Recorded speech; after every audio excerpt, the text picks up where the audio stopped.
Sugarol at babaero, yan ang mga katangian ng isang Das Castelloverde. He doesn't take life seriously even at the age of 34. He is powerful and wealthy. Halos ubusin niya ang yaman sa ganung mga bagay hanggang sa kastiguin siya ng ama at isinabak sa politika. He was thrown to his mother's province, Camarines Norte. Wala siyang pangarap na maging governor ng probinsyang pinagmulan ng ina niya, pero doon siya ipinatapon. Mabuti na lang at may mga kasino doon kaya ngising demonyo siya. Naglustay siya ng pera at nangutang sa mismong pasugalan dahil marami naman siyang pwedeng ipambayad. Pero, laking gulat niya nang talbog ang tsekeng ibinayad niya. Paano nangyaring wala siyang pondo? And he was literally speechless when he saw a young and beautiful lady in his house, warning him for possible death of a demigod, Das Castelloverde, the province's future gambling governor. He will die here in boredom. Dusk couldn't refrain from walking back and forth inside his room. The small-scale gambling establishment has been closed. Yun na nga lang ang naging libangan niya sa ilang buwan na pagtira niya sa lugar na to. Tapos mawawala pa? He felt like he was a probinsyano. He lives in Jose Panganiban, a quiet mountainous place in Camarines Norte. It was the homeland of his mother, and his ancestors were politicians. Ang ina niya ang unang asawa ni Leonardo Castelloverde. Pero sa kasamang palad hindi yun pinakasalan. Walang babaeng pinakasalan ng ama nila. When his mother died, all his inheritance was left to his father because he was still so young at that time. But he knows the history. Mayaman ang pamilya ng kanyang ina. Kilala ang mga Valdosta sa Camarines Norte dahil mula sa kanyang ninuno ang mga yon ay mga naging gobernador, mayor at iba pa. And his dad said that his mother's dream was for him to be a governor too. Boss, good news!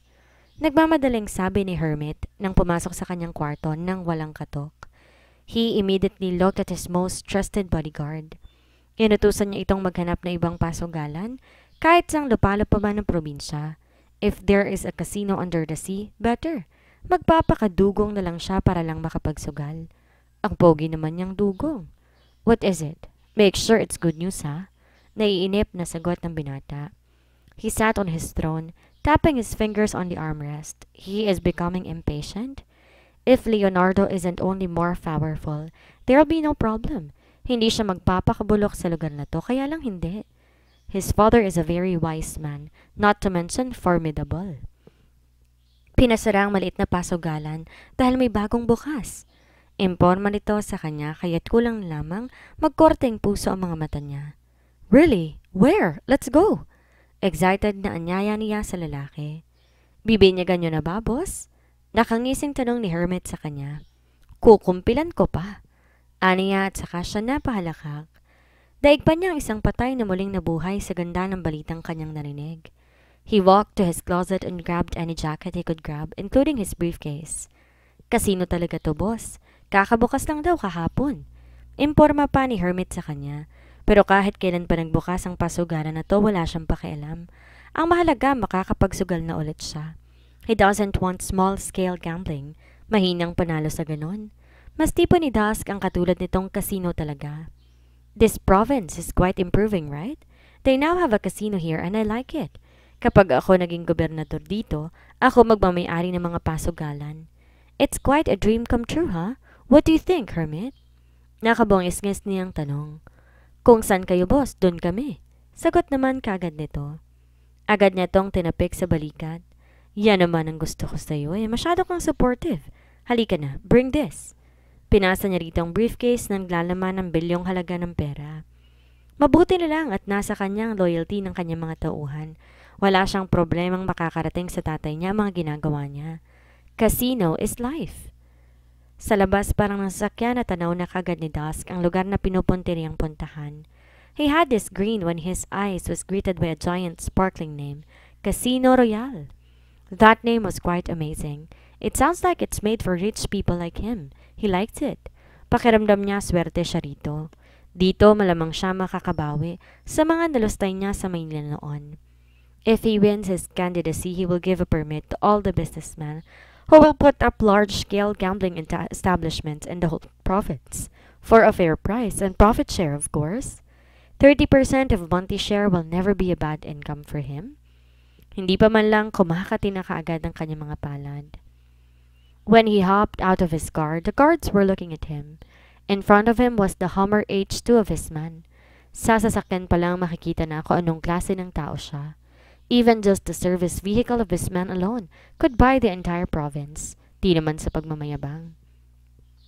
He was immediately assisted by some burly men waiting at the entrance of the casino. Sinalubong agad siya na napakalamig na air condition nang sandaling umapak siya sa pinto ng building. A man standing and talking over his phone from a certain distance looked at him. Agad nung binaba ang aparato na nakatunganga sa kanya. What a big shot! Bulalas ng lalaki kaya naman ngumisi siya. Lalo na magmadali iyong lumapit sa kanya. Mr. Castelio Verde, the man pronounced. It is an honor to see you here. You were our very first hotshot since yesterday. Are you here for your candidacy or to play? For confidentiality. Aniya na kaagad naman itong naunawaan. Ibig niyang sabihin hindi lalabas na siya ay magiging laman ng casino na iyon. Next time, enter our V3 VIP. It's located at the back of the building. Anito, nakinamayan pa siya. Falcon at your service? Welcome to Casino Royale. He nodded. Kasunod niya si Hermit na naglalakad habang nakadistansya naman ang kanyang ibang mga tauhan. Bit-bit ng bodyguard ang pera niya na hindi lang 5 bilyon ang halagang lang laman. He feels so lucky today, that's why he proudly walks inside the building. Nagandahan siya sa lugar. Pakiramdam niya nasa pamosong pasugalan siya. Triple ang layo sa dati niyang pinagtsatsagaan na hindi na nga naka-aircon, may amoy patay na paapa ng tao kung minsan. This one feels comfortable. He feels like he is in Vegas. Napatingin siya sa mga kababaihan na lumabas sa elevator. Ang gaganda ng mga babae doon kahit nasa probinsya sila. Tumigil ang mga yon sa paglalakad nang tumapat sa kanila at saka yumuko. May isa pa rong nakatali ang buhok. Pinakamaliit sa grupo pero maganda ang mga mata nang tingnan siya. Kaya lang wala siyang interes sa babae. Sugal ang pinunta niya ron at hindi ang lagusan ng pagkalalaki niya. Tangina. Malakas na mura ni Dusk nang siya'y manalo ng 500 million. Napatayo siya sa silya at nakangising tinaas sa mga braso. That was his last game for this day. Inabot siya ng alauna ng madaling araw sa pagsusugal. Nakangiti sa kanya ang babaeng car dealer. Maganda at matangkad, labas ang dibdib at kaunting singit. Dismayado mga kalaban niya pero kabaliktaran ng aura ng kanyang napakagwapong mukha. After Hermit collected the money, he stared at the dealer. Ngumiti siya ron at sakay nilapitan. Where to, honey? Tanong niya sa babae at sakay to tinignan sa dibdib. Depende po kung saan niyo ako yayayain. Anito sa kanya. We can be taken out, sir. Oh, kakaiba to. Style GRO ang mga car dealer dito habang sa iba, professional lang sa laro. Let's go then. No need to name the price. I'll give you more than what you need. Mahinang sabi niya. Para siyang biglang naglaway sa ganda ng babae. Kahit na para nasa 30 na ito mahigit, maganda pa rin to. Mahaba ang buhok na kulot. She looks sophisticated too. We have rooms here, sir. We just have to cross the skywalk. It's a hotel. The Royal Hotel. Alok nito sa kanya. Ngumisi siya. Tumingin siya kay Hermit. Get another room for you. Aniya sa bodyguard. Tumango ito at pinasa sa kanyang attache case. He offered his arm to the woman and she immediately hooked her hand around it. Mabuti na lang nanalo siya ng 1 bilyon kaya may sabor siyang makipagniig ngayon. Baldang babaeng to sa kanya dahil ganado siya. My price is high, sir. Anang babae sa kanya kaya't gumisi siya ng tingnan ito. Yeah, and how high? He teased. 10K for a night. Das just chuckled. Just centimos lang katumbas ng 10,000 sa kanya. Kala pa naman niya sasabihin nito 1 milyon. And since you won, perhaps you could give me a little gratification? I promise you will enjoy my service tonight. And how much gratification would that be, miss? Nakangising tanong pa niya. Masyado mukhang perang babaeng to. Ano ang tingin nito sa kanya? Barat? Nanalo kayo ng bilyon. How much is 100,000? Deal. Mabilis na sagot pa niya. Mabilis siyang kausap. Bagay na kinapatda ng babae. Humanda naman to sa kanya dahil kapag ganado siya, mahina sa kanyang 6 na rounds. Nangangati na siya at gusto niya nang ipasok ang sarili dito. Halata naman na pa-charming to sa kanya kanina pa. Palibhasa mga panot na ang mga kasama niya sa mesa kanina at siya lang tong mukhang matinee idol na tumakas sa pag-aartista. Baka nga kahit libre ang gabi magpakama pa to sa kanya. Diyos ko! Iritado si Dusk na makita ang babaeng nakahilata sa kama. Ngayon lang niya nakita ang tahi nito sa may puson. Tangina! Nabiktima at naisahan pa siya ng isang babaeng may asawa at may anak? Napahilamas ang binata sa mukha. Nahilot ang labi habang nakatitig sa tiyan ng babae. Kaya pala lights off dahil may tinatago ang iha di puta. Ngayon pagod na pagod to dahil sa walang humpay niyang paggamit kagabi plus the fact that he wasn't small. Hayop. Gusto niyang makonsensya sa kung sino mang asawa nito o anak.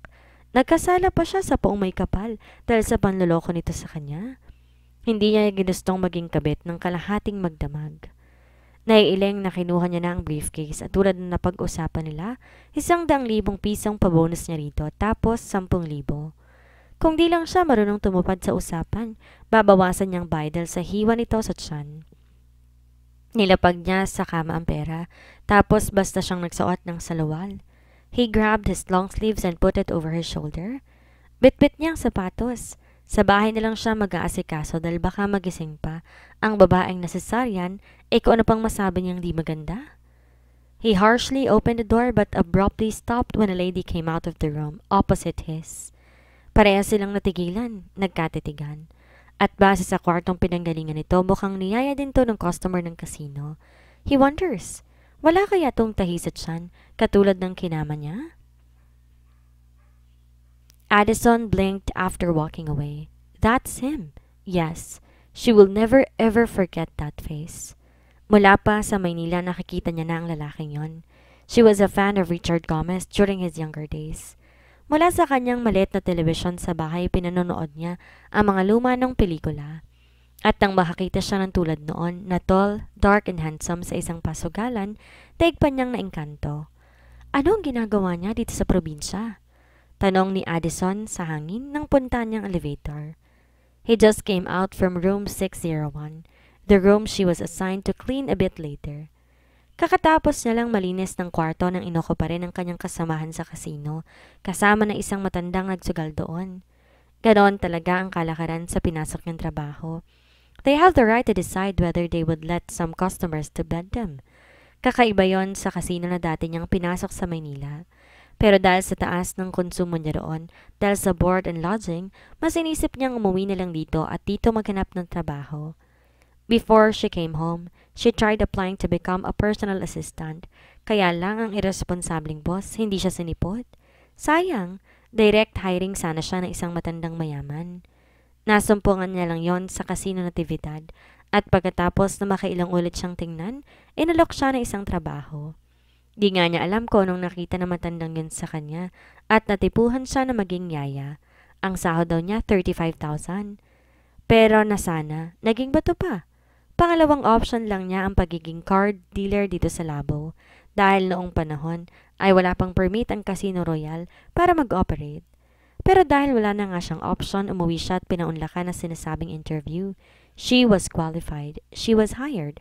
Karamihan lang sa mga kasama niyang dealer ay mga dating GRO, kaya karamihan o halos lahat nga ay palaban at pumapayag na sumisiping sa customers nila.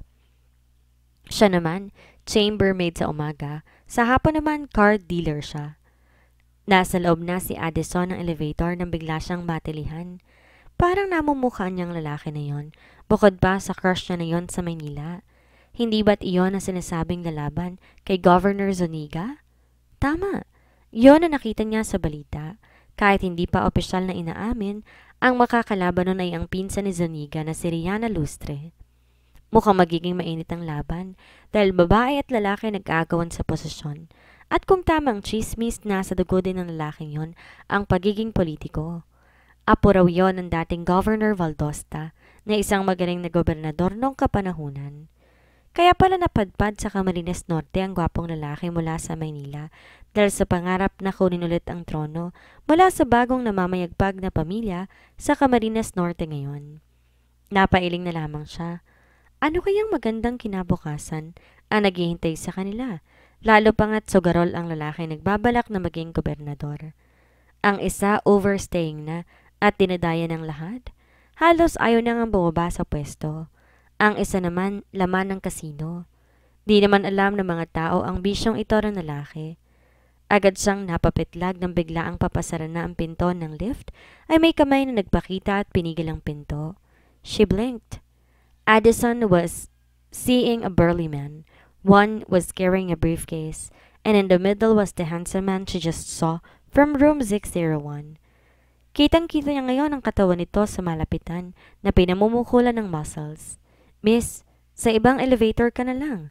Utos ng lalaki sa kanyang may hawak ng briefcase. Agad siyang napakunot noo. Sandali, ito bang nagpagawa ng lift na iyon para palayasin siya? Siya nga nauna ron eh. It's okay, she's just a woman.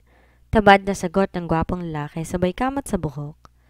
Lalong nagulo ang dati nitong gulo ng buhok, pero parang mas lalo lang nitong kinagwapo. Sa pagkakaalam niya madaling araw na naroon pa ito't nagsusugal. Natapos niyang duty niya at nakauwi. Nakaupo pa rin to paharap ng dealer ni si Paula. Umusog siya nang pumasok ang binata sa loob at mga tauhan nito. Isa itong VIP, halata niya.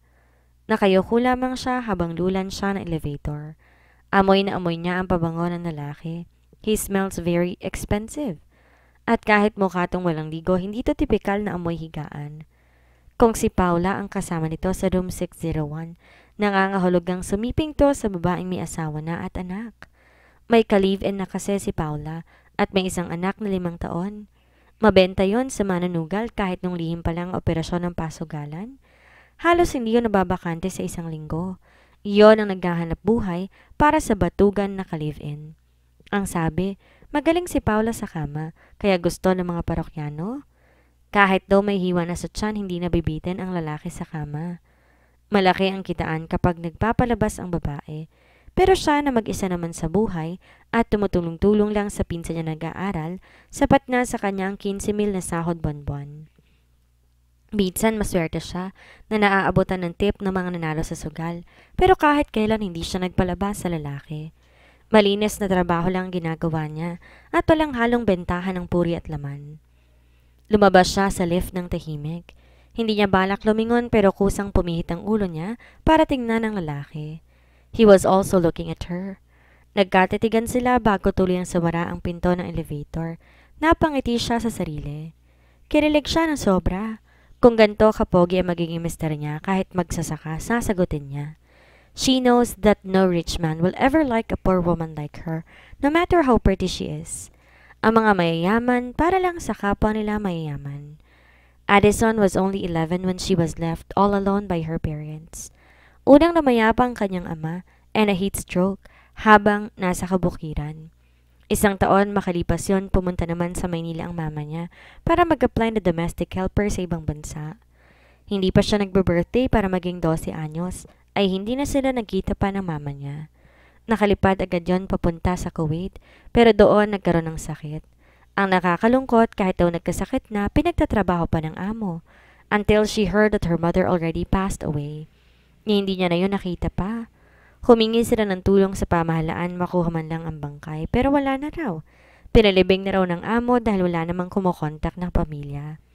She was raised by her aunt, at dahil mahirap lang din ang pamilya ng tiyahin niya, nagdesisyon siyang wag nang mag-aral pa ng kolehiyo. Nakipagsapalaran siya sa Maynila, humanap ng trabaho sa edad na 18. Naging serbidora siya sa mga kainan, tapos naging part-time na katulong, hanggang sa makapasok siya sa pasugalan dahil sa ganda niya. She was 19 at that time and now she is already 21. Still nothing changed in her life. Pobre pa rin siya hanggang ngayon. Gustuhin man niya na mag-abroad, may trauma na siya dahil sa nangyari sa mama niya. Sana na lang mapagtapos niya ang pinsan niyang si Karina para kahit papano umasenso yan at baka hindi naman siya pabayaan pagdating ng araw. Naglakad siya sa pasilyo para kunin ang mga gamit na panlinis. Lumabas ang lalaki mula sa room 601, kaya't palagay ni Addison lalabas na rin maya-maya ang katrabaho niya. She was on her way to the utility room when she heard a voice. We already got his attention. He was finally here. Anang boses na naurinigan niya. Saglit siyang napatigil at napalinga. Walang tao sa parating yun ng building dahil naroon ang mga gamit panlinis, mga basahan at kung ano-ano pa. At sino namang Pilato ang napadpad dito at may kausap pa? Tsaka umi-Ingles? Of course, sir, I will not let him go. He belongs to us now. We can start executing your plans. Don't worry. I will take care of everything. You can always rely on me. Other than that, wala naman ibang pasugalan dito. At ang tulad ni Castello Verde na adik sa sugal, hindi rito hihiwalay. Castello Verde? Tunog yayamanin. Sandali. Parang narinig niya ng Castello Verde na yon. Saan nga ba? Big shot siguro yon dahil ayaw pakawalan ng pasugalan. Ang katiwala pala ang narinig niya na may kausap sa smartphone. Hindi niya na yon pinagtuunan pa ng pansin at dumiretso na siya sa pagkuha ng gamit. Mabuti pang mayayaman, inuubos lang ang pera sa sugal, habang ibang tao walang makain at hirap na hirap humanap ng sentimo sa isang araw. Merong bilad sa maghapong construction, 500 lang ang sahod arawan, habang ang mga taong pumapasok dito sa building, milyon hanggang milyon ang ipinatatalo sa pagsusugal. Minsan, natutukso na rin si Addison na ibenta ang sarili niya. Malaki raw kasi ang kita, pero kahit anong gawin, hindi makain ng sistema niya iyon. Wala pa ngang yumayaman sa mga kasama niyang nagpapa-take out. Nauubos lang din naman sa gastusin at tuhon sa kinikita ng mga yon. Ay, nandito na ang serkong pogi. Saktong-saktong asim ng itsura. Dusk looked at Ramona. Hawak ng babae ang telepono at nakabungis-ngis sa kanya. He tossed his shoes and his clothes. Kapapasok lang niya sa living area at balak niyang matulog na muna. Sino yan? If it's Dad, no. Ano niya sa babae? Ay, hindi po si Dawn. Babae po ito. Who? Valentine? Mas lalong ayaw ko, Ramona. Rihanna. Rihanna Lustre? The woman informed him. Napakunot noo siya. Rihanna Lustre, his opponent. Saan kaya nakuha ng babae ang kanyang landline number? The first thing that came into his mind was Rihanna's body. Sure that his opponent was hot and beautiful. What does she need? Tanong pa niya. Sa halip sumagot, tinangoan siya ni Ramona para iabot sa kanyang telepono. Saglit muna siyang nag-isip. Kahit babaeng maganda kaya niyang tanggihan kung wala naman kailangan sa kanya. He walked and handed the phone. Tikim ang una niyang ginawa. Dusk Castello Verde, is that you? Malamyos na boses ng babae ang narinig niya mula sa kabilang linya. Speaking. Oh, hello there, Dusk. I will call you Dusk, okay? Sure. Where did you get my landline number, Rihanna? Diretsong tanong niya rito. Oh, I'm flattered you knew my name. I checked the directory. Matagal kong pinag-iisipan. I was just shy, but may I ask you out? Tumaas ang sulok ng labi ng binata at nadilaan iyon. What do you mean by out? We're opponents. Oh, please, spare that for now. We'll go out in whatever terms you want. You're my master. If you catch that up, good. Please? Anito pang parang nakikiusap at gustong-gusto talagang lumabas sila. I got that. Give me your phone number and I'll give you a ring if I am not busy. Kunwari naman ay pakipot niya. Pag-iisipan muna niya dahil hindi naman niya to kilala at kalaban pa niya to sa politika. His father told him not to trust anyone. Sabi nga ang mga nagpabagsak sa lalaki ay mga babae. Ayaw niyang matulog kay Solomon, nanloko ni Delilah. Marami naman babae na pwedeng hilahin para isama sa kwarto. Hindi ang magpautot magpaisa sa kalaban na baka kapahamakan lamang ang dala sa kanya. Pero di naman siya garon kahina para mauto ng basta-basta. What is wrong if he's going to see her? He is a very wise man and no woman must underestimate him. If Rihanna Lustre has a different kind of plan for him, he can always use his charm to twist the plot of the story she is making.